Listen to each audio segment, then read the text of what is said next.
Sir, ಇವಾಗ government ನಮ್ಮ ಸ್ಟೇಟಲ್ಲಿ ತೊಗೊಂಡಾಗ ಈಗ ಸ್ವಲ್ಪ ವೇರಿಯೇಷನ್ಸ್ ಆಗ್ತಾ ಇದೆ. ಈಗ ಆ ವೇರಿಯೇಷನ್ ಕಂಟಿನ್ಯೂ ಆದರೆ ಅಥವಾ ನೆಕ್ಸ್ಟ್ ಎಲೆಕ್ಷನ್ಗೆ ಸಡನ್ ಹೊರಟೋದ್ರೆ ಈಗ ನಮ್ಮ ಎಕಾನಮಿ ಮೇಲೆ ಏನಾದರೂ ಎಫೆಕ್ಟ್ಸ್ ಆಗೋ ಸಾಧ್ಯತೆ ಇದೆಯಾ?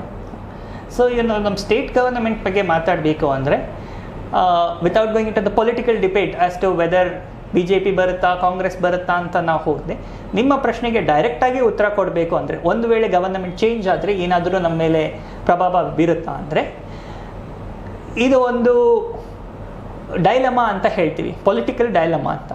ಇದಕ್ಕೇನಪ್ಪ ಅಂದರೆ ಗವರ್ನಮೆಂಟ್ಸ್ ಚೇಂಜ್ ಆಗಬಹುದು, ಆಗದೇ ಇರಬಹುದು. ಬಟ್ ನಮ್ಮ ಬ್ಯೂರೋಕ್ರಾಟ್ಸ್ ಏನಿರ್ತಾರೆ ಅವರು ಆ್ಯಕ್ಚುಲಿ ಈ ಪಾಲಿಸೀಸ್ನೆಲ್ಲ ನಡೆಸೋದು. ಗವರ್ನಮೆಂಟ್ ಮೇಲ್ಗಡೆಯಿಂದ ಪಾಲಿಸೀಸ್ನ ತರುತ್ತೆ, ಬಟ್ ಅದನ್ನು ಇಂಪ್ಲಿಮೆಂಟ್ ಮಾಡೋದು ಬ್ಯೂರೋಕ್ರಾಟ್ಸ್. ಸೊ ಅದಕ್ಕೆ ನಮ್ಮ ಕಾನ್ಸ್ಟಿಟ್ಯೂಷನಲ್ಲಿ 3 ಪಾರ್ಟ್ಸ್ ಇರುತ್ತೆ. ಒಂದು ಜುಡಿಷಿಯರಿ, ಇನ್ನೊಂದು ಲೆಜಿಸ್ಲೇಚರ್, ಇನ್ನೊಂದು ಎಕ್ಸಿಕ್ಯೂಟಿವ್ ಅಂತ 3 ಪಾರ್ಟ್ಸ್ ಮಾಡಿದ್ದಾರೆ. ಜುಡಿಷಿಯರಿ ಅಂದರೆ ನಮಗೆಲ್ಲ ಗೊತ್ತು, ಅದು ಕೋರ್ಟ್ ಸಿಸ್ಟಮ್.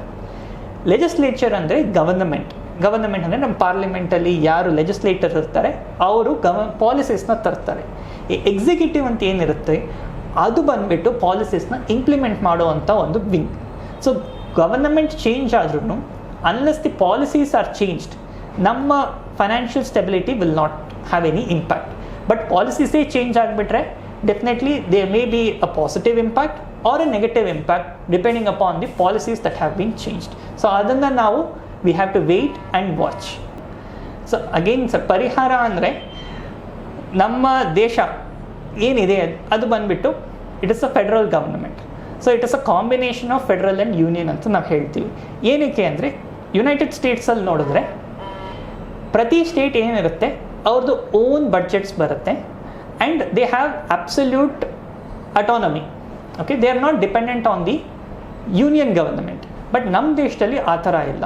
ನಮ್ಮ ದೇಶದಲ್ಲಿ there is a union government and there is a state government. So they have to work together. ಯಾವಾಗ ಈ ವರ್ಕಿಂಗ್ ಟುಗೆದರ್ನಲ್ಲಿ ಕಷ್ಟ ಬರುತ್ತೆ ಅವಾಗ ಡೆಫಿನೆಟ್ಲಿ ಫೈನಾನ್ಸಸ್ ಆಗಲಿ ಯಾವುದೇ ಒಂದು ಏರಿಯಾ ಆಗಲಿ ಪ್ರಾಬ್ಲಮ್ಸ್ ಬರುತ್ತೆ.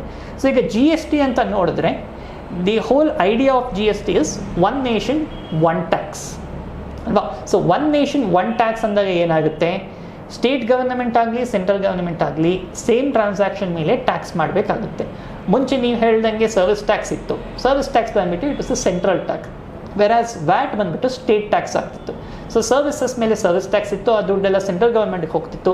ವ್ಯಾಟ್ ಮೇಲೆ ವ್ಯಾಲ್ಯೂ ಆ್ಯಡೆಡ್ ಟ್ಯಾಕ್ಸ್ ಇತ್ತು, ದಟ್ ಇಸ್ ಆನ್ ಗೂಡ್ಸ್, ಅದೆಲ್ಲ ಸ್ಟೇಟ್ ಗವರ್ಮೆಂಟ್ಗೆ ಬರ್ತಿತ್ತು.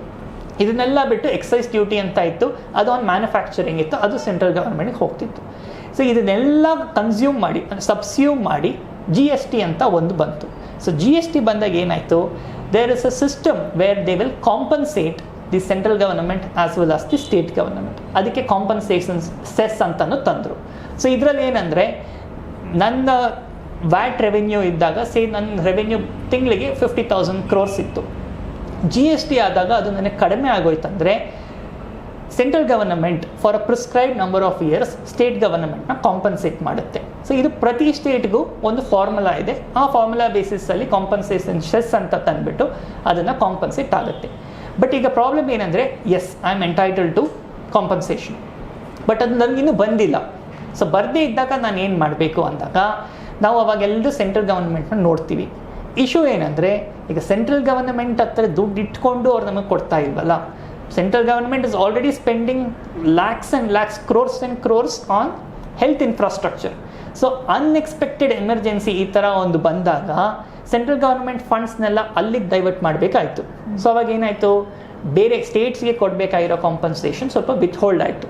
ಬಟ್ ಡೆಫಿನೆಟ್ಲಿ ಸೆಂಟ್ರಲ್ ಗವರ್ಮೆಂಟ್ ಆಗಲಿ ಸ್ಟೇಟ್ ಗವರ್ಮೆಂಟ್ ಆಗಲಿ ಒಬ್ಬರ ಮೇಲೆ ಒಬ್ಬರು ಗ್ರಡ್ಜ್ ಇಟ್ಕೊಂಡು ಯಾರೂ ಕೆಲಸ ಮಾಡೋದಿಲ್ಲ. It is only a situation which has put us into this trouble. ಫ್ಯೂಚರಲ್ಲಿ ಡೆಫಿನೆಟ್ಲಿ ಫಂಡ್ ಫ್ಲೋ ಎಲ್ಲ ಈಸ್ ಔಟ್ ಆದಾಗ, ನಮ್ಮ ಎಕ್ಸ್ಪೋರ್ಟ್ಸ್ ಜಾಸ್ತಿಯಾಗಿ ಇಂಪೋರ್ಟ್ಸ್ ಕಡಿಮೆ ಆಯಿತು ಅಂದರೆ ಸೆಂಟ್ರಲ್ ಗವರ್ಮೆಂಟಲ್ಲ ದುಡ್ಡು ಜಾಸ್ತಿ ಆಗುತ್ತೆ. ಸೊ ಆಟೋಮ್ಯಾಟಿಕ್ಲಿ ನಮಗೆ ಬರಬೇಕಾಗಿರೋ ಕಾಂಪನ್ಸೇಷನ್ ಬಂದುಬಿಡುತ್ತೆ. ಅಂದರೆ ಈಗಿಂದು ಸೇರಿಸಿ ಕೊಡ್ತಾರಾ? ಇಟ್ ವಿಲ್ ಆಲ್ವೇಸ್ ಬಿ ಅಕೌಂಟಲ್ಲಿರುತ್ತೆ. ಫಂಡ್ ಫ್ಲೋ ಕನ್ಸ್ಟ್ರೇಂಟ್ಸ್ ಇರೋದ್ರಿಂದ ಲೇಟಾಗಿ ಬರುತ್ತೆ ಅಷ್ಟೇ. ಬೆಲೆ ಜಾಸ್ತಿ ಆಗ್ತಿದೆ ಅಂದರೆ ನಮ್ಮ ಮೈಂಡಿಗೆ ಫಸ್ಟ್ ಬರೋದು ಪೆಟ್ರೋಲ್. 105 rupees ಇದೆ ಈಗ ಪೆಟ್ರೋಲ್ 1 ಲೀಟರ್ಗೆ.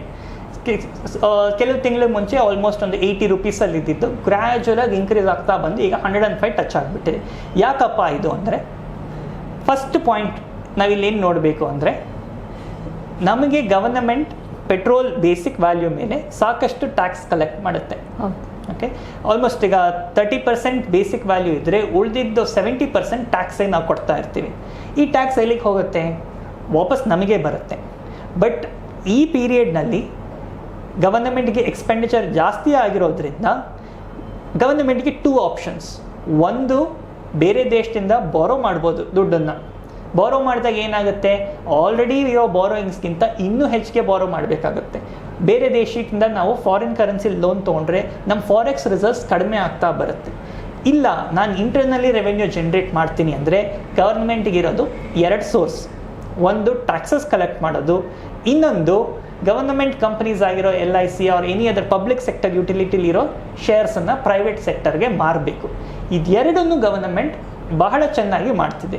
ಹೇಗೆ ಅಂದರೆ, LIC stake sale. LIC government company, it is the most valued insurance company. Okay, ಈ ಕಂಪನಿಲಿರೋ ಗವರ್ನಮೆಂಟ್ ಶೇರ್ಸ್ನ ಅವರು ಪ್ರೈವೇಟ್ ಸೆಕ್ಟರ್ಗೆ ಮಾರಿದಾಗ ಗವರ್ನಮೆಂಟ್ಗೆ ಲಕ್ಷ ಕೋಟಿ ದುಡ್ಡು ಬರುತ್ತೆ. ಅದನ್ನು ಅವರು ಈ ಟ್ಯಾಕ್ಸಸ್ನೆಲ್ಲ ಕಡಿಮೆ ಮಾಡೋಕ್ಕೆ ಯೂಸ್ ಮಾಡ್ತಾರೆ. ಸೈಡ್ ಬೈ ಸೈಡ್ ಏನು ಮಾಡ್ತಾರೆ, ಈ ಥರ ಸಿನ್ ಗೂಡ್ಸ್ ಅಂತ ಏನು ಹೇಳ್ತೀವಿ, ಆ ಗೂಡ್ಸ್ ಮೇಲೆ ಟ್ಯಾಕ್ಸಸ್ನ ಇನ್ಕ್ರೀಸ್ ಮಾಡ್ತಾ ಹೋಗ್ತಾರೆ. ಡೆಫಿನೆಟ್ಲಿ ಆ ಥರ ಇನ್ಕ್ರೀಸ್ ಮಾಡಿದಾಗ ಕಾಮನ್ ಮ್ಯಾನ್ ಆಗಿರೋ ನಮ್ಮ ಮೇಲೂ ಒಂದು ಪ್ರಭಾವ ಬರುತ್ತೆ. ಬಟ್ ಅದನ್ನು ನಾವೇನು ಮಾಡಬೇಕು, ಒಂದು ಕಂಟ್ರಿ ವೈಡ್ ಪಿಕ್ಚರ್ ನೋಡಿದಾಗ ಓಕೆ, ನಮ್ಮ ದೇಶಕ್ಕೆ ನಾವು ಕಟ್ತಿದ್ದೀವಿ ಅಂತ ಅನ್ಕೋಬೇಕು ಹೊತ್ತು, ಇಲ್ಲ ನನ್ನ ಹತ್ರ ದುಡ್ಡಿಲ್ಲ, ನಾನು ಕಟ್ಟೋಕ್ಕಾಗಲ್ಲ ಅಂತ ಹೇಳಕ್ಕೆ ಬರೋದಿಲ್ಲ. Because ultimately the government is doing this only to serve the people. So ಈಗ ಪ್ರೈಸಸ್ ಇನ್ಕ್ರೀಸ್ ಆಗುತ್ತೆ. ಪೆಟ್ರೋಲ್ ಒಂದು ಇನ್ಕ್ರೀಸ್ ಆದರೆ ಇಮಿಡಿಯೇಟ್ ಎಫೆಕ್ಟ್ ಯಾವುದ್ರ ಮೇಲೆ ಬರುತ್ತೆ? ಟ್ರಾನ್ಸ್ಪೋರ್ಟೇಷನ್ ಮೇಲೆ ಬರುತ್ತೆ. ಗೂಡ್ಸ್ ಟ್ರಾನ್ಸ್ಪೋರ್ಟೇಷನ್ ಮೇಲೆ ಫ್ರೈಟ್ ಚಾರ್ಜಸ್ ಜಾಸ್ತಿ ಆಗುತ್ತೆ. ಸೊ ಆಟೋಮ್ಯಾಟಿಕ್ಲಿ ನಮಗೆ ಬರೋ ಪ್ರತಿ ವಸ್ತು ಮೇಲೂ ಪೆಟ್ರೋಲ್ ಒಂದು ಜಾಸ್ತಿ ಆಯಿತು ಅಂದರೆ ಎಲ್ಲ ವಸ್ತುನೂ ಪ್ರೈಸಸ್ ಬಂದುಬಿಟ್ಟು ಇನ್ಕ್ರೀಸ್ ಆಗುತ್ತೆ. ಇದನ್ನೇ ನಾವು ಇನ್ಫ್ಲೇಷನ್ ಅಂತ ಹೇಳ್ತೀವಿ. But inflation is always momentary ಅಂತ ಒಂದು ಎಕನಾಮಿಕ್ಸಲ್ಲಿದೆ. ಮೊಮೆಂಟರಿ ಅಂದರೆ ಏನಂದರೆ, ಆ ಸ್ಟೇಜಲ್ಲಿ ಮಾತ್ರ ಅದು ಇರುತ್ತೆ. ಹೋಗ್ತಾ ಹೋಗ್ತಾ ಇನ್ಫ್ಲೇಷನ್ ಕಡಿಮೆ ಆಗ್ತಾ ಬರುತ್ತೆ. Because RBI will constantly B monitoring the percentage of inflation. ಒಂದು 5 to 8% ಒಳಗೆ ಇಟ್ಕೊಳ್ಳೋಕ್ಕೆ RBI ಟ್ರೈ ಮಾಡ್ತಾ ಇರುತ್ತೆ. ಇದಕ್ಕಿಂತ ಹೆಚ್ಚಿಗೆ ಆಗೋಯ್ತಂದರೆ immediately RBI will start acting and try to bring down the inflation. ನಮ್ಮದು ಸೆಕೆಂಡ್ ಪ್ರಾಡಕ್ಟ್ ಏನು ತುಂಬ ಕಾಸ್ಟ್ ಆಗಿದೆ ಅಂದರೆ ಆಯಿಲ್.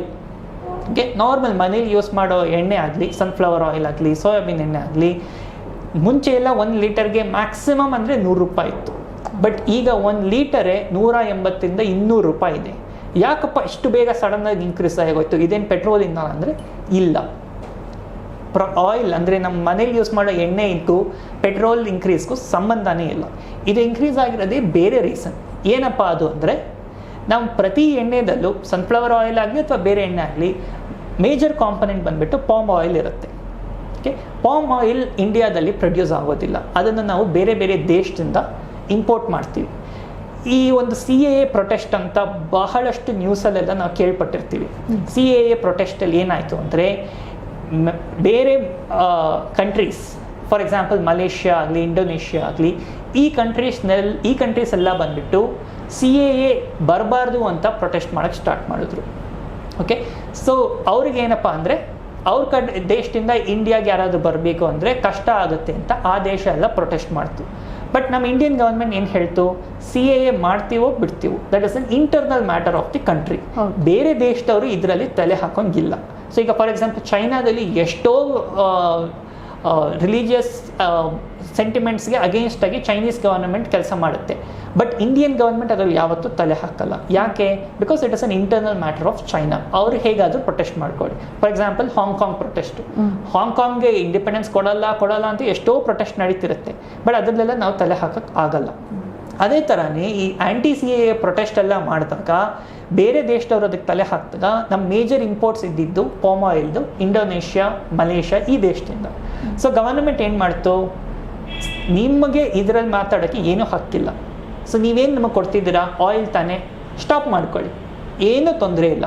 ನೀವು ಆಯಿಲ್ ಕೊಡಲ್ಲ ಅಂತ ನಮಗೆ ಹೆದರಿಸಿದ್ರೆ ಎಲ್ಲ ನಾವು ಬಗ್ಗೋದಿಲ್ಲ ಅಂತ ಗವರ್ಮೆಂಟು ಆಯಿಲ್ ಇಂಪೋರ್ಟ್ಸ್ನ ಸ್ಟಾಪ್ ಮಾಡಿಬಿಟ್ಟು ಮೊಮೆಂಟ್ ಸಪ್ಲೈ ಸ್ಟಾಪ್ ಆಯಿತು ಅಂದರೆ ಡಿಮ್ಯಾಂಡ್ ರೈಸ್ ಆಗ್ತಾನೇ ಇದೆ, ಸಪ್ಲೈ ಕಡಿಮೆ ಆಯಿತು, ಸೊ ಆವಾಗ ಪ್ರೈಸ್ ರೈಸ್ ಆಟೋಮ್ಯಾಟಿಕ್ಕಾಗಿ ಆಗುತ್ತೆ.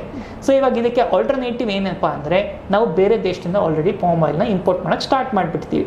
ಸೊ ನೀವು ಮುಂಚೆ 200 ಇದ್ದಿದ್ದು ಆಯಿಲ್ ಇವತ್ತಿನ ಆ್ಯಕ್ಚುಯಲ್ ಪ್ರೈಸ್ ಅರೌಂಡ್ 160ಗೆ ಬಂದಿದೆ.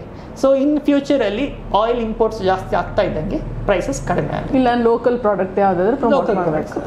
ಅದಕ್ಕೆ ಆತ್ಮನಿರ್ಭರ್ ಭಾರತದಲ್ಲಿ ನಾವು ಎಲ್ಲ ದೇಸಿ ಪ್ರಾಡಕ್ಟ್ಸ್ನ ನಾವು ಪ್ರಮೋಟ್ ಮಾಡ್ತಾ ಇದ್ದೀವಿ. ಈಗ ಪಾಮ್ ನಾವು ಎಲ್ಲಿಂದ ಏನು ನಾವು ಆಮದು ಮಾಡ್ಕೋತಾ ಇದೀವಿ, ಅದು ಇಂಪೋರ್ಟ್ ಮಾಡ್ಕೋತಾ ಇದೀವೋ ಅದನ್ನ ಯಾಕೆ ನಾವು ಇಂಡಿಯನ್ ಅಗ್ರಿಕಲ್ಚರ್ಗೆ, ಇಂಡಿಯನ್ ಫಾರ್ಮರ್ಸ್ಗೆ ಯಾಕೆ ನಾವು ಅದನ್ನ ಪ್ರಮೋಟ್ ಮಾಡಲ್ಲ? ಯಾಕೆ ಅವ್ರಿಗೆ ನಾವು ಅದನ್ನ ಕೊಟ್ಟು ಅವ್ರಿಗೆ ಇಂಥದ್ದನ್ನ ಬೆಳೀಲಿ ಅಂತ ಯಾಕೆ ಮಾಡೋಕ್ಕಾಗಲ್ಲ? ಗೌರ್ಮೆಂಟ್ ಈ ಪಾಲಿಸಿ ಚೇಂಜ್ ಮಾಡೋಕ್ಕಾಗಲ್ಲ?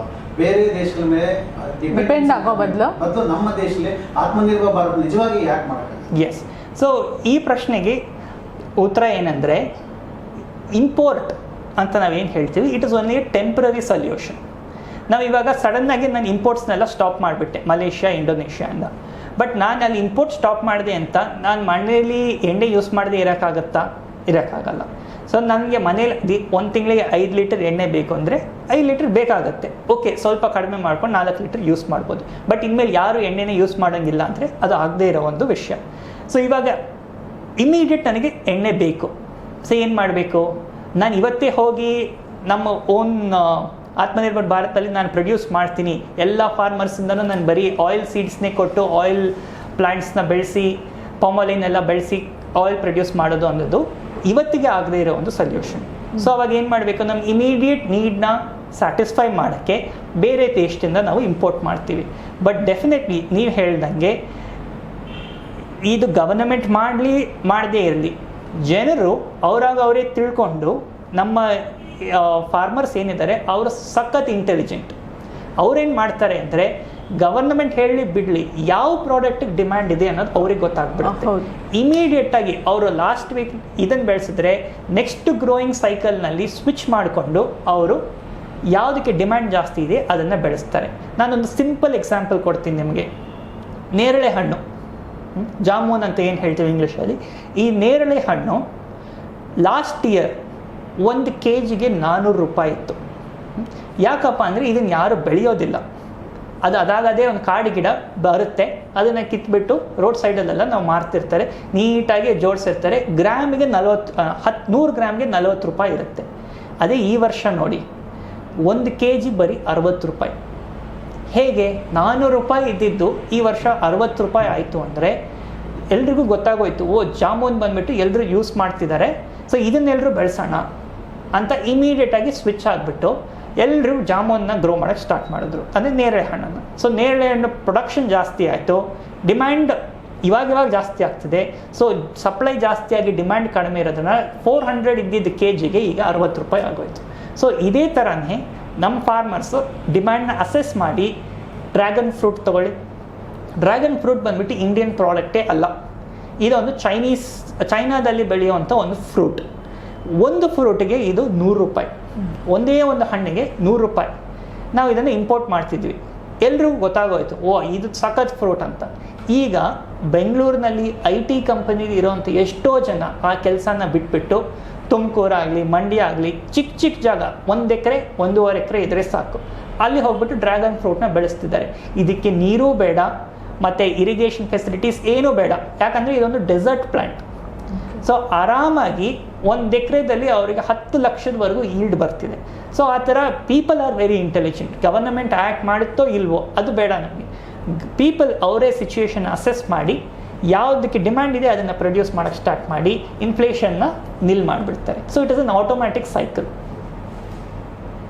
ಸರ್, ಈಗ ನಾವು ಇನ್ನೊಂದು ಗಮನಿಸಿದ್ರೆ ಇಲ್ಲಿ ನಾವು ಹೇಳಿ ಸರಿ ಭಾಳ ಚೆನ್ನಾಗಿದೆ ಅಂತ ನಿಮ್ಮ ಅಸೆಸ್ಮೆಂಟು ಸರಿ ಇದೆ. ಅಂದರೆ ಯಾವುದೇ ಒಂದು ಪ್ರಾಡಕ್ಟ್ ಮಾರ್ಕೆಟಿಗೆ ಬಂದರೆ ಸೊ ಅದನ್ನು ಮಾರ್ಕೆಟಿಂಗ್ ಅಂತ ವೆರಿ ಇಂಪಾರ್ಟೆಂಟ್. ಯಾವುದೇ ಒಂದು ರೈತ, ಈಗ ನೀವು ಹೇಳಿದ ಮಂಡ್ಯದಲ್ಲಿ ಈಗ ನಾವು ನಿನ್ನೆ ನಾವು ಮಾತಾಡಿಸ್ತಾ ಅಲ್ಲಿ ಡ್ರ್ಯಾಗನ್ ಫ್ರೂಟ್ ಬೆಳೀತಾ ಇದ್ದಾರೆ, ತುಮಕೂರು ಬೆಳೀತಾ ಇದ್ದಾರೆ. What about the marketing of the production? Yes sir. So marketing ಅನ್ನೋದು ತುಂಬಾ ಇಂಪಾರ್ಟೆಂಟ್. ಬಿಕಾಸ್ ನೀವು ಯಾವುದೇ ಒಂದು ವಸ್ತುನ ಪ್ರೊಡ್ಯೂಸ್ ಮಾಡಿ ಅದನ್ನು ನಿಮಗೆ ಸೆಲ್ ಮಾಡೋಕ್ಕಾಗಿಲ್ಲ ಅಂದರೆ ನೀವು ಪ್ರೊಡ್ಯೂಸ್ ಮಾಡಿದ್ದೇ ವೇಸ್ಟ್ ಆಗಿಬಿಡುತ್ತೆ.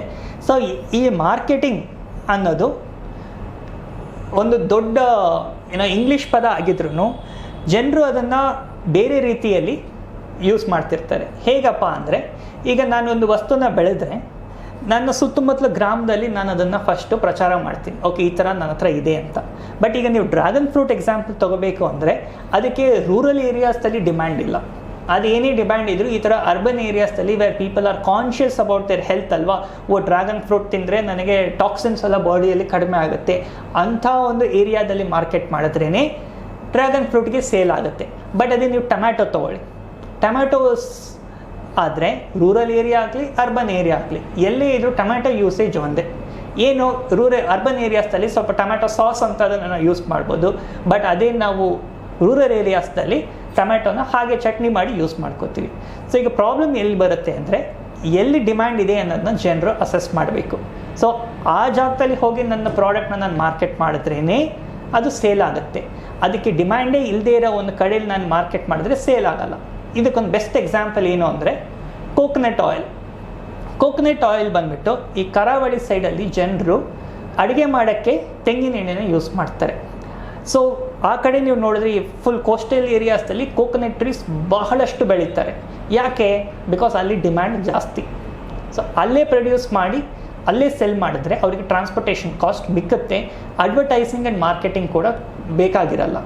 ಅದೇ ಕೋಕೋನಟ್ ಆಯಿಲ್ ನೀವು ಬಂದು ಬೆಂಗಳೂರಲ್ಲಿ ಸೇಲ್ ಮಾಡಿ ತಲೆಗೆ ಹಚ್ಕೊಳ್ಳೋಕೆ ಮಾತ್ರ ಯೂಸ್ ಮಾಡ್ತಾರೆ, ಅಡುಗೆ ಮಾಡೋಕ್ಕೆ ಯಾರು ಯೂಸ್ ಮಾಡಲ್ಲ. ಯಾಕಂದರೆ ಅವರಿಗೆ ಕೋಕೋನಟ್ ಆಯಿಲ್ಗಿಂತ ಸನ್ಫ್ಲವರ್ ಆಯಿಲ್ ಇಷ್ಟ ಆಗಬಹುದು.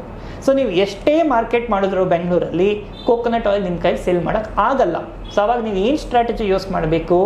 ಮಾರ್ಕೆಟಿಂಗ್ನಲ್ಲಿ 1,00,000 ಕೋಟಿ ನಾನು ಖರ್ಚು ಮಾಡಿದೆ ಅಂತ ಹೇಳ್ಕೊಡೋದಕ್ಕಿಂತ ನಿಮ್ಮ ಮಾರ್ಕೆಟಿಂಗ್ ಏರಿಯಾನ ನೀವು ಚೇಂಜ್ ಮಾಡಬೇಕಾಗತ್ತೆ. ಬೆಂಗಳೂರಲ್ಲಿ ಮಾಡೋದನ್ನ ಬಿಟ್ಟು ನೀವು ಹೊಸ ಬ್ರ್ಯಾಂಡ್ ಆಗಿದ್ದರೆ ಕೋಸ್ಟಲ್ ಏರಿಯಾಸಲ್ಲೇ ಸ್ಟಾರ್ಟ್ ಮಾಡಬೇಕು. ಸೊ ಇದು ಒಂದು ಮಾರ್ಕೆಟಿಂಗ್ ಸ್ಟ್ರಾಟಜಿ. ಈ ಥರ ಗವರ್ನಮೆಂಟ್ ಸಹ ಜನರಿಗೆ ಉಪಯೋಗ ಆಗೋಕ್ಕೆ ಎಷ್ಟೋ ಒಂದು ಪ್ಲ್ಯಾಟ್ಫಾರ್ಮ್ಸ್ನ ತಂದಿದ್ದಾರೆ. ಈಗ ಆಕ್ಷನ್ ಅಂತ ಗವರ್ನಮೆಂಟ್ ಅವರು ತಂದಿದ್ದಾರೆ.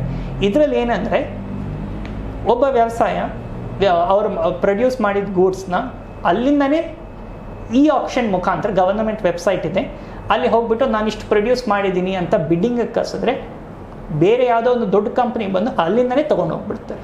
ಸೊ ಇದು ಎಷ್ಟು ಉಪಯೋಗ ಆಗುತ್ತೆ ಅಂದರೆ ಮಿಡಲ್ ಮ್ಯಾನ್ ಎಲ್ಲ ಅವಾಯ್ಡ್ ಆಗಿಬಿಡ್ತಾರೆ. ನಾನು 10 ರೂಪಾಯಿಗೆ ಒಂದು kg ಟೊಮ್ಯಾಟೊ ಮಾರಬೇಕು, ಬಟ್ ಮಿಡಲ್ ಮ್ಯಾನ್ ಮುಖಾಂತರ ಅದನ್ನು ಮಾರಿದ್ರೆ ನನಗೆ 5 ರೂಪಾಯಿ ಅಷ್ಟೇ ಬರುತ್ತೆ, ಇನ್ನು 5 ರೂಪಾಯಿ ಅವ್ರು ತೊಗೊಂಡ್ಬಿಡ್ತಾರೆ ಕಮಿಷನ್ ಅಂತ.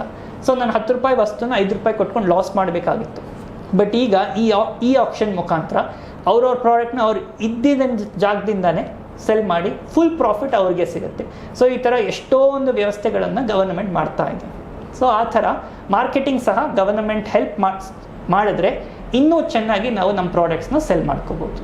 ಬೆಂಗಳೂರು IT ಸಿಟಿ ಅಂತ ಹೇಳ್ತಾರೆ. ಈಗ ಕೊರೋನಾ ಸಂದರ್ಭದಲ್ಲಿ ಎಲ್ಲರೂ ಎಷ್ಟೋ ಜನ ಹೊರಟೋಗಿದ್ದಾರೆ ವಾಪಸ್ಸು, ಮತ್ತು ಕೆಲವರು ಇದ್ದಾರೆ. ಆದ್ರೂ ಇವತ್ತಿನ ನಾವು ಔಟ್ಸೈಡ್ ಟ್ರಾಫಿಕ್ ನೋಡುವಾಗ ಅಥವಾ ಮಾಲ್ಗಳು ನೋಡುವಾಗ ಎಲ್ಲ IT ಅವ್ರು ಬರ್ತಾ ಇದ್ರು, ಈಗ ಬರಲ್ಲ ಅಂತ ಹೇಳ್ತಾ ಇದ್ದಾರೆ.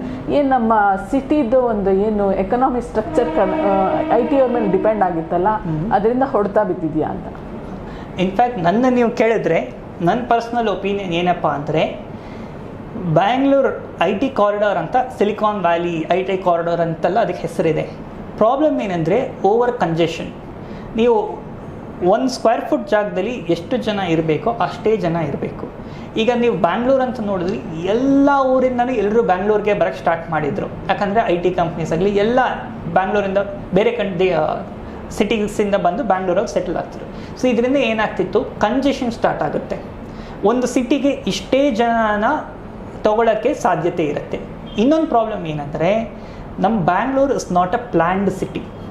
ಓಕೆನಾ? Planning a city is very very very important. ಯಾವುದೇ ಒಂದು ಲೇಔಟ್ ಪ್ಲ್ಯಾನ್ ಮಾಡೋದಾಗಲಿ ಅಥವಾ ಸಣ್ಣ ರೋಡ್ ಪ್ಲ್ಯಾನ್ ಮಾಡೋದಾಗಲಿ, ರೋಡ್ ಕನ್ಸ್ಟ್ರಕ್ಟ್ ಮಾಡಬೇಕಂದ್ರೂ ಫಸ್ಟ್ ಅದನ್ನು ನಾವು ಪ್ಲ್ಯಾನ್ ಮಾಡಬೇಕು. ಬ್ಯಾಂಗ್ಳೂರ್ ಓಪನ್ ಆಗಿ ಹೇಳ್ಬೋದು, it's not a planned city. ಎಷ್ಟೋ ಏರಿಯಾಸ್ನೆಲ್ಲ ಹಾಗಾಗಿಯೇ ಡೆವಲಪ್ ಆಗೋಕ್ಕೆ ಬಿಟ್ಬಿಟ್ಟು ಆಮೇಲೆ ರೋಡ್ ಹಾಕಿರೋದು. ಸೊ ಅವಾಗ ಏನಾಗುತ್ತೆ, ಒಂದು ಲೇಔಟ್ ಇರಬೇಕಂದ್ರೆ ಮಿನಿಮಮ್ 60 ಫೀಟ್ ರೋಡ್ ಇರಬೇಕು, ಇಲ್ಲ 80 ಫೀಟ್ ರೋಡ್ ಇರಬೇಕು. ಅದು ಇರೋದಿಲ್ಲ. ಸಣ್ಣ ಸಣ್ಣ ಗಲ್ಲೀಲಿ ಎಲ್ಲ ಮನೆಯಲ್ಲೂ ಕಾರ್ ಇರುತ್ತೆ, ಎಲ್ಲ ತಂದು ರೋಡಲ್ಲಿ ನಿಲ್ಲಿಸ್ಬಿಟ್ಟಿರ್ತಾರೆ. ಸೊ ಇವಾಗ ಏನಾಗುತ್ತೆ, ನಾರ್ಮಲ್ ಮೂಮೆಂಟ್ಗೂ ಆಗೋದಿಲ್ಲ. ಸೊ ಇದಕ್ಕೆ ಇಮಿಡಿಯೇಟ್ ಸೊಲ್ಯೂಷನ್ ಅಂದರೆ, ಬ್ಯಾಂಗ್ಳೂರಿನಲ್ಲಿ ಡೆವಲಪ್ಮೆಂಟ್ನ ಸ್ಟಾಪ್ ಮಾಡಿ ಬೇರೆ ಟರ್ಷಿಯರಿ ಸಿಟೀಸ್ ಇರುತ್ತೆ, ಅಂದರೆ ಸೆಕೆಂಡ್ರಿ ಸಿಟೀಸ್, ದಾವಣಗೆರೆ ಆಗಲಿ, ಹುಬ್ಳಿ ಆಗಲಿ, ಬೀದರ್ ಆಗಲಿ, ರಾಯಚೂರು ಆಗಲಿ, ಗುಲ್ಬರ್ಗ, ಮೈಸೂರಾಗಲಿ, ಇದನ್ನೆಲ್ಲ ನಾವು ಫಸ್ಟು ಡೆವಲಪ್ ಮಾಡೋಕ್ಕೆ ಪ್ಲ್ಯಾನ್ ಹಾಕಬೇಕು.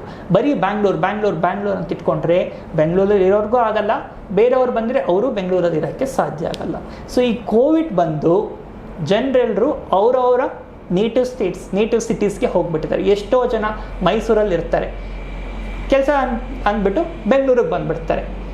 ಇನ್ಫ್ಯಾಕ್ಟ್ ಕೋವಿಡ್ ಬಂದಮೇಲೆ ಎಲ್ಲರೂ ಈಗ ವರ್ಕ್ ಫ್ರಮ್ ಹೋಮ್ ಆಗಿರೋದ್ರಿಂದ ಎಲ್ಲರೂ ಅವ್ರವ್ರ ಮನೆಯಿಂದ ಕೆಲಸ ಮಾಡ್ತಿದ್ದಾರೆ. ಸೊ ಇದರಿಂದ ಏನಾಗುತ್ತೆ, ನಮ್ಮ ಬೆಂಗಳೂರು ರೋಡ್ಸ್ಗೆ 100 ವೆಹಿಕಲ್ಸ್ ಟ್ರಾಫಿಕ್ ಅಷ್ಟೇ ತೊಗೊಳಕ್ಕಾಗುತ್ತೆ ಅಂದರೆ ಅದರಲ್ಲಿ 10,000 ವೆಹಿಕಲ್ಸ್ ಇರ್ತಿತ್ತು ಮುಂಚೆ. ಸೊ ಅದಕ್ಕೆ ಟ್ರಾಫಿಕ್ ಜಾಮ್ಸ್ ಅಂತ ಹೇಳ್ತೀವಿ. ಈಗ IT ಕಂಪ್ನೀಸ್ ಎಲ್ಲ ಶಟ್ ಡೌನ್ ಆಗಿರೋದ್ರಿಂದ ಅವ್ರನ್ನ ಬಿಟ್ಟು ಬೇರೆಯವ್ರು ಮಾತ್ರ ಟ್ರಾವೆಲ್ ಮಾಡ್ತಿದ್ದಾರೆ. This in a way is good for Bangalore. But definitely IT companies already ಅಷ್ಟು ಕೋಟಿ ಖರ್ಚು ಮಾಡಿ ಅವರೆಲ್ಲ ಬಿಲ್ಡಿಂಗ್ಸ್ ಎಲ್ಲ ಕನ್ಸ್ಟ್ರಕ್ಟ್ ಮಾಡಿರ್ತಾರೆ. So it is not going to be a immediate solution. But ನನ್ನ ಕೇಳಿದ್ರೆ government should start concentrating on development of other cities other then Bangalore. ಈಗ ಇನ್ಕಮ್ ಅದರಲ್ಲಿ ಹೊಡ್ತಾ ಬಿದ್ದಿದೆಯಾ? ಈಗ ಬ್ಯಾಂಗ್ಳೂರಲ್ಲಿ ಅವರು ಎಲ್ಲ ಇದ್ದರು, ಈಗ ಎಂಪ್ಲಾಯೀಸ್ನ ಅರ್ಧ ಕಡಿಮೆ ಮಾಡಿದ್ದಾರೆ. ಏನು ನಮ್ಮ IT ಸಿಟಿಯಿಂದ ಇನ್ಕಮ್ ಬರ್ತಾ ಇತ್ತು, ಅದು ಕಮ್ಮಿ ಆಗಿರ್ಬೋದಾ? ಸೊ ಈಗ ಈ ಪ್ರಶ್ನೆಗೆ ಹೇಗೆ ಉತ್ತರ ಹೇಳಬೇಕಂದ್ರೆ, ಈ IT ಕಂಪನೀಸ್ ಏನಿತ್ತು ಅದೆಲ್ಲ almost electronic city, white field ಮತ್ತು ಆ ರಿಲೇಟೆಡ್ ಏರಿಯಾಸ್ದಲ್ಲೇ ಮಾರತಹಳ್ಳಿ ಆ ಥರ ಜಾಗದಲ್ಲಿ ಎಲ್ಲ IT ಕಂಪನೀಸು ಇರೋದು. ಸೊ ಪ್ರಾಬ್ಲಮ್ ಏನಂದರೆ, ಕೆಲವು ಜನ ಆ ಏರಿಯಾದಲ್ಲಿ ರಿಸೈಡ್ ಆಗಿರ್ತಾರೆ, ಕೆಲವು ಜನ ಬಂದುಬಿಟ್ಟು ಆಪೋಸಿಟ್ ಅಂದರೆ other end of the city, ಅದು ನಾರ್ತ್ ಅಂದರೆ ಈಸ್ಟ್ ವೆಸ್ಟ್ ಎಲ್ಲ ಕಡೆಯಿಂದನೂ ಜನರು ಟ್ರಾವೆಲ್ ಮಾಡ್ತಿದ್ರು. ಸೊ ಟ್ರಾವೆಲಿಂಗಲ್ಲಿ ಜನರಿಗೆ ಮಿನಿಮಮ್ 3 hours ಆಗ್ತಿತ್ತು. ಸೊ ಕಂಪನೀಸ್ಗೆ ಅವಾಗಲೇ ಅನಿಸ್ತು, ಕೋವಿಡ್ ಬರೋಕ್ಕೆ ಮುಂಚೆನೇ ಏನು ಅನ್ನಿಸ್ತು ಅಂದರೆ, ಈ ಥರ ಟ್ರಾವೆಲಿಂಗಲ್ಲೇ ನಮ್ಮ ಎಂಪ್ಲಾಯೀಸ್ 3 hours ಸ್ಪೆಂಡ್ ಮಾಡಿ ಆಮೇಲೆ ಆಫೀಸಿಗೆ ಬಂದು ಕೆಲಸ ಮಾಡೋಷ್ಟರಲ್ಲಿ ಅವ್ರಿಗೆ ಸುಸ್ತಾಗ್ಬಿಟ್ಟಿರುತ್ತೆ. ಸೊ ಎಫಿಷಿಯನ್ಸಿ ಕಡಿಮೆ ಆಗ್ತಾ ಇತ್ತು. ಅದಕ್ಕೆ ಕ್ಯಾಪ್ ಜೆಮಿನಿ ಅಂತ ಒಂದು ಕಂಪನಿ ಇದೆ, ಅದು ಔಟರ್ ರಿಂಗ್ ರೋಡಲ್ಲಿ ಇರೋದು. ಆ ಕಂಪನಿ ಕೋವಿಡ್ ಎಲ್ಲ ಬರೋಕ್ಕೆ ಮುಂಚೆ ನಾನು ಹೇಳ್ತಿರೋದು 2019 ಎಂಡಲ್ಲಿ ಆ ಕಂಪನಿ ಏನು ಹೇಳ್ತು, ಔಟರ್ ರಿಂಗ್ ರೋಡಲ್ಲಿರೋ ಕಂಪನಿನ ನಾವು ಶಟ್ ಡೌನ್ ಮಾಡ್ತೀವಿ, ಎಂಪ್ಲಾಯೀಸ್ನೆಲ್ಲ ನಾವು ಈ ಕಡೆ ದೇವನಹಳ್ಳಿ ಕಡೆಗೆ ಅಲ್ಲೇ ಒಂದು ಕಂಪನಿನ ನಾವು ಸೆಟಪ್ ಮಾಡಿ ಮೂವ್ ಮಾಡ್ತೀವಿ. ಸೊ ದ್ಯಾಟ್ 3 hours ಟ್ರಾವೆಲ್ ಮಾಡಿ ಎಂಪ್ಲಾಯೀಸ್ ಆಫೀಸಿಗೆ ಬಂದು ಕೆಲಸನೇ ಮಾಡೋಕ್ಕಾಗಲ್ಲ, ಆಲ್ರೆಡಿ ಟಯರ್ಡ್ ಆಗಿಬಿಟ್ಟಿರ್ತಾರೆ. ಸೊ ಅಟ್ಲೀಸ್ಟ್ ಟ್ರಾವೆಲಿಂಗ್ ಟೈಮ್ ನಮಗೆ ಸೇವ್ ಆದರೆ ಎಫಿಷಿಯನ್ಸಿ ಜಾಸ್ತಿ ಆಗುತ್ತೆ, ಆ ಎಫಿಷಿಯನ್ಸಿ ಜಾಸ್ತಿ ಆದರೆ ಇನ್ಪುಟ್ಸ್ ಜಾಸ್ತಿ ಆಗುತ್ತೆ. ಸೊ ಈ ಒಂದು ಏರಿಯಾ ಅಂದರೆ ಈ ಒಂದು ಡೈರೆಕ್ಷನಲ್ಲಿ ಎಲ್ಲರೂ ಕೆಲಸ ಮಾಡಿ IT ಕಂಪ್ನೀಸ್ ಅವರು ಈಗ ವರ್ಕ್ ಫ್ರಮ್ ಹೋಮ್ ಕೊಟ್ಬಿಟ್ಟಿದ್ದಾರೆ. ಕೋವಿಡ್ ಎಲ್ಲ ಮುಗೀತು ಅಂದರೆ ಆಲ್ಮೋಸ್ಟ್ ಮುಗೀತು, ಬಟ್ ಯಾವ IT ಕಂಪ್ನೀಸು ಓಪನ್ ಮಾಡಿಲ್ಲ. ಯಾಕೆ ಅಂದರೆ ಮನೆಯಿಂದನೇ ಆಫೀಸಿಗೆ ಬರೋಕ್ಕಿಂತ ಎಷ್ಟು ಚೆನ್ನಾಗಿ ಕೆಲಸ ಮಾಡೋಕ್ಕಾಗುತ್ತೋ ಎಲ್ಲರೂ ಮಾಡ್ತಿದ್ದಾರೆ. ಪ್ರೊಡಕ್ಷನ್ ಚೆನ್ನಾಗಿದೆ ಈಗ. ಎಸ್, ಎಫಿಷಿಯನ್ಸಿ ಮುಂಚೆ 80% ಇದ್ರು ಅಂದರೆ ಈಗ 120% ಇದೆ. ಸೊ ಯಾಕೆ ಕಂಪನೀಸ್ ಎಂಪ್ಲಾಯೀಸ್ನ ಕರೆಸ್ಬೇಕು? ಮೀಟಿಂಗ್ ಇದೆಯಾ? ಈಗೆಲ್ಲ ಆನ್ಲೈನೇ, ಯಾವುದು ಫೇಸ್ ಟು ಫೇಸ್ ಮೀಟಿಂಗ್ಸ್ ಇಲ್ಲ. ಮತ್ತು ಯಾಕೆ ನೀವು ಆಫೀಸಿಗೆ ಬರಬೇಕು? ಇನ್ಫ್ಯಾಕ್ಟ್ ನಾನು ರೆಂಟ್ ಕಟ್ಟಬೇಕು, ನೀವು ಬಂದು AC ಹಾಕ್ಕೋತೀರ, ಅದಕ್ಕೆ ನಾನು ಎಲೆಕ್ಟ್ರಿಸಿಟಿ ಬಿಲ್ ಕಟ್ಟಬೇಕು. ಬೇಡ, ನೀವು ಮನೆಯಿಂದನೇ ಆರಾಮಾಗಿ ಕೆಲಸ ಮಾಡಿ. ನಿಮಗೇನು ಬೇಕೋ, ಲ್ಯಾಪ್ಟಾಪ್ ಬೇಕಾ ನಾನು ಕೊಡ್ತೀನಿ, ನಿಮಗೆ ಇಟ್ಕೊಳ್ಳೋಕೆ ಒಂದು ಟೇಬಲ್ ಬೇಕಾ ನಾನು ಕೊಡ್ತೀನಿ, ಚೇರ್ ಬೇಕಾ ನಾನು ಕೊಡ್ತೀನಿ. ಎಲ್ಲ companies IT companies tables, benches, UPS ಸಹ ಕೊಟ್ಟಿದ್ದಾರೆ, ಲ್ಯಾಪ್ಟಾಪ್ಸ್, ಮಲ್ಟಿಪಲ್ ಮಾನಿಟರ್ಸ್ ಎಲ್ಲ ಕೊಟ್ಬಿಟ್ಟು ನೀವು ಆರಾಮಾಗಿ ಮನೆಯಿಂದನೇ ಮಾಡ್ಕೊಳ್ಳಿ. ಅವಶ್ಯಕತೆ ಇದ್ದರೆ ಏನೋ ಅನ್ಅವಾಯ್ಡಬಲ್ ಮೀಟಿಂಗ್ಸ್ ಇದ್ದರೆ ಮಾತ್ರನೇ ಆಫೀಸಿಗೆ ಕರೀತಾರೆ. ಇದರಿಂದ IT ಕಂಪನೀಸ್ ನೀವು ರಿಸಲ್ಟ್ ನೋಡಿದ್ರೆ, ಲೇಟೆಸ್ಟ್ ರಿಸಲ್ಟ್ ಎಲ್ಲ ಪ್ರಾಫಿಟ್. ಯಾಕಂದರೆ ಅವರು ಮೇಜರ್ ಕಾಸ್ಟ್ ಏನಿದೆ ಎಲ್ಲ ಕಟ್ ಡೌನ್ ಆಗಿಬಿಟ್ಟು ಕ್ಯಾಂಟೀನ್ ಎಕ್ಸ್ಪೆನ್ಸ್, ನೀವು ಯಾವುದೇ ಒಂದು IT ಕಂಪ್ನಿಗೆ ಹೋದರೂ ಮೇಜರ್ ಎಕ್ಸ್ಪೆನ್ಸ್ ಅದು ಕ್ಯಾಂಟೀನ್ ಇರುತ್ತೆ. ಎಲ್ಲ ಜನ ಅಲ್ಲಿ ತುಂಬಿರ್ತಾರೆ, ಫುಲ್ ರಶ್ ಇರುತ್ತೆ. ಈಗ ಕ್ಯಾಂಟೀನೇ ಇಲ್ಲ, ಅವ್ರವ್ರ ಮನೇಲಿ ಅವ್ರವ್ರು ತಿನ್ಕೋಬೇಕು. ಸೊ ಈ ಥರ ಎಷ್ಟೋ ಕಾಸ್ಟ್ ಎಲ್ಲ ಅವಾಯ್ಡ್ ಆಗಿಬಿಟ್ಟು IT companies are in fact in profit. Problem ಏನಂದರೆ textile companies which are already up and running. So IT companies ನಾನು ಕೇಳಿದ್ರೆ, in fact my relatives they are all working in IT companies. ಅವ್ರ companies ಹೇಳಿಬಿಟ್ಟಿದ್ದಾರೆ, unless further inform you don't have to come to office. ಆಫೀಸಿಗೆ ಬಂದರೆ ಅವ್ರು punish ಮಾಡ್ತಾರಂತೆ. So ಆ ಥರ ರೂಲ್ಸ್ ಬಂದಿದೆ. ಸೊ ಇನ್ಫ್ಯಾಕ್ಟ್ ಕೋವಿಡ್ ನಾವು ಹೇಳಬೇಕಂದ್ರೆ ಒಂದು ರೀತಿಯಲ್ಲಿ ಅದು ಉಪಯೋಗನೇ ಆಗಿದೆ. So we should always see the positive side of every negative aspect ಅಂತ ಹೇಳ್ತಾರೆ. So this I believe is one of the positive sides. Yes, finally after corona ಇನ್ನೇನು ಮುಗಿಯೋ ಹಂತಕ್ಕೆ ಬಂದಿದೆ, ನೀವು ಹೇಳಿದಾಗೆ ಎಕನಾಮಿಕ್ ಇನ್ನು ಎಷ್ಟು ದಿನದಲ್ಲಿ ಸರಿ ಆಗ್ಬೋದು ಮತ್ತು ಎದನ್ನ ಹೆಂಗೆ ಪ್ರಿಪೇರ್ ಆಗಬೇಕು final? Yes, so to conclude ನಾವೇನು ಹೇಳ್ಬೋದು ಅಂದರೆ, corona is almost ending, but it is again on the people. They have to take good responsibility. Corona ಹೋಯಿತು ಅಂತ ನಾವೆಲ್ಲ ಆರಾಮಾಗಿದ್ದರೆ ಸೆಕೆಂಡ್ ಅಲ್ಲ, ಥರ್ಡ್ ಅಲ್ಲ, ಫೋರ್ತ್, ಫಿಫ್ತ್ ವೇವ್ ಸಹ ಬರೋ ಸಾಧ್ಯತೆ ಇರುತ್ತೆ. ಸೊ ನಾವೆಲ್ಲ ರೆಸ್ಪಾನ್ಸಿಬಲ್ ಆಗಿರಬೇಕು, ಮಾಸ್ಕ್ ಹಾಕೋಬೇಕು.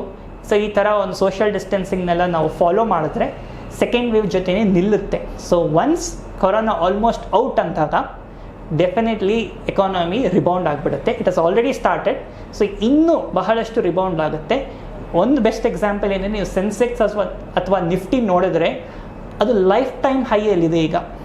ಓಕೆ, ನಿನ್ನೆ ನಿಫ್ಟಿ ಬಂದುಬಿಟ್ಟು 16,000 ಪಾಯಿಂಟ್ಸ್ನ ಬ್ರೀಚೇ ಮಾಡಿಬಿಡ್ತು. So it is a lifetime high. Covid ಬಂದು ಇನ್ನು ಆಲ್ಮೋಸ್ಟ್ ಹೋಗ್ತಾ ಇದ್ದಂಗೆ ಸೆನ್ಸೆಕ್ಸ್ ನಿಫ್ಟಿ ಎಲ್ಲ ರೆಕಾರ್ಡ್ಸ್ನ ಬ್ರೇಕ್ ಮಾಡ್ಕೊಂಡು ಹೋಗ್ತಿದೆ. ಸೊ ಇದೆಲ್ಲ ಏನು ಇಂಡಿಕೇಟರ್ಸ್ ಅಂದರೆ ಎಕಾನಮಿ ಇಸ್ ಆಲ್ರೆಡಿ ರಿವೈವ್ಡ್ ಅಂತಾನೆ. ಇನ್ನು ಕೆಲವು ಮ್ಯಾಕ್ಸಿಮಮ್ 2 to 3 ಮಂತ್ಸ್ನಲ್ಲಿ all the sectors will be up and running, provided we ensure that there is no third wave.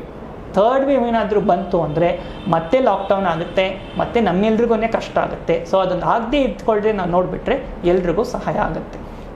ವ್ಯಕ್ತಿಗಾಗಲಿ ದೇಶಕ್ಕಾಗಲಿ economy ಅನ್ನೋದು ಒಂದು ನಮ್ಮ ದೇಹದಲ್ಲಿ ನರ ನಾಡಿಗಳಿರ್ತಾವಲ್ಲ, ಹಾಗೆ ಅಷ್ಟೊಂದು ಇಂಪಾರ್ಟೆಂಟು. ಇವತ್ತು ಸಾಯಿರಾಮ್ ಅವರು ಒಬ್ಬ ಕಾಮನ್ ಮ್ಯಾನ್, ಹಳ್ಳಿ ರೈತ ಇಂದ ಹಿಡಿದು IT ಸೆಕ್ಟರ್ವರೆಗೂ ಹೇಗೆ ಎಕಾನಮಿ ವರ್ಕ್ ಆಗ್ತಾ ಇದೆ, ಅದು ಇವತ್ತಿಗೂ ಸಹ ಸುಸ್ಥಿತಿಯಲ್ಲಿದೆ ಅಂತ ಹೇಳಿದರು.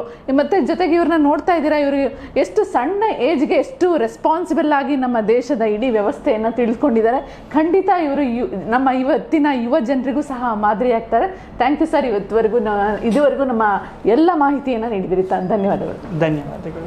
ಸೊ ಎಲ್ಲರೂ ಸಿಯೋನ್ ಚಾನಲ್ಗೆ ಸಬ್ಸ್ಕ್ರೈಬ್ ಮಾಡಿ ಹಾಗೂ ಅವರಿಗೆ ತುಂಬ ಪ್ರೋತ್ಸಾಹ ನೀಡಿ, ಸೊ ದಟ್ ಎಲ್ರಿಗೂ ಬೆಳವಣಿಗೆ ಆಗುತ್ತೆ. ಧನ್ಯವಾದ. ನಾನು ಕನ್ನಡಿಗಳು. ಮೈಸೂರು ಸ್ಯಾಂಡಲ್ ಸೋಪ್ ನಮ್ಮ ಕನ್ನಡ ನಾಡಿನ ಅಸ್ಮಿತೆ. ನಾನು ಬಳಸೋದು ಈ ಸೋಪ್, ನೀವು ಬಳಸಿ. ನಮ್ಮ ಕನ್ನಡತನವನ್ನು ಉಳಿಸಿ. ಜೈ ಕರ್ನಾಟಕ.